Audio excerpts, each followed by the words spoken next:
Some conservatives are calling on the federal government to stop funding PBS over woke content on the program for kids, including Sesame Street. Matt Schlapp, among the critics calling to defund the broadcaster, joins me now. Matt, it's not just that. We also have Big Bird touting the vaccine, stuff that you never really saw Sesame Street get into. Should taxpayers still be paying for PBS?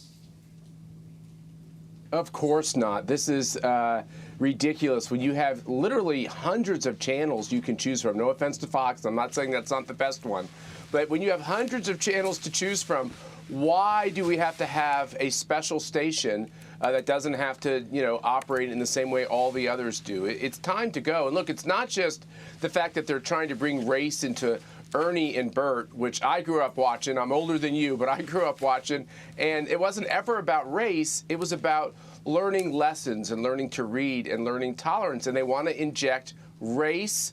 And by the way, this whole question about gender into everything. One of the Muppet characters had a son, and the son wanted to be a daughter. And they won't stop with their push for woke politics. It's the innocence of kids that's being attacked earlier and earlier. First it started in college, now it's on Sesame Street. Meantime, I want to get your thoughts on this. Republicans growing more confident about retaking Congress after the Virginia and New Jersey elections and, of course, after multiple rounds of blistering polls for the White House.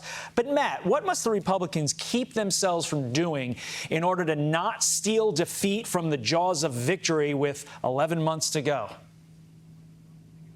Well, what Republicans are doing behind the scenes is trying to determine what kind of agenda they have. We did the contract with America back in 1994, and they're very concerned that if they don't show the type of policies they'll put forth, that maybe they can blow it. And my advice to them is to remind them that Joe Biden or Kamala Harris, by that point, is going to be the president, and a Democrat will be in the White House. So it's not so much about the policies you put forward.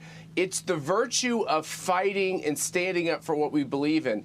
That is what the Republican Party has lacked previous to Donald Trump becoming the president. They've got to get that spirit, and they've got to stop these investigations. They've got to stop this politicized Department of Justice in the Biden administration that's sending out indictments for people who don't show up to Congress to testify about a commission that is unhistoric, uncongressional, un-American, and should end.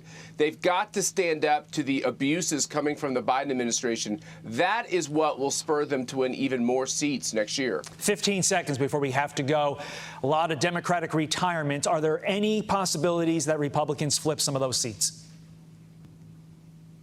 Absolutely. One of the reasons, some of them are in very blue districts, and they're quitting because they know they're going to lose their gavels and lose their power. So what this is an indicator that even the Democrats know that they're not going to hold power. When Nancy Pelosi says she's not running again, you'll really know that they know they're not going to have any more power. So stay tuned. 11 months of the horse race to go. The horses are just kind of getting on the starting gate. Matt Schlapp, we appreciate your time this morning. Thank you, sir.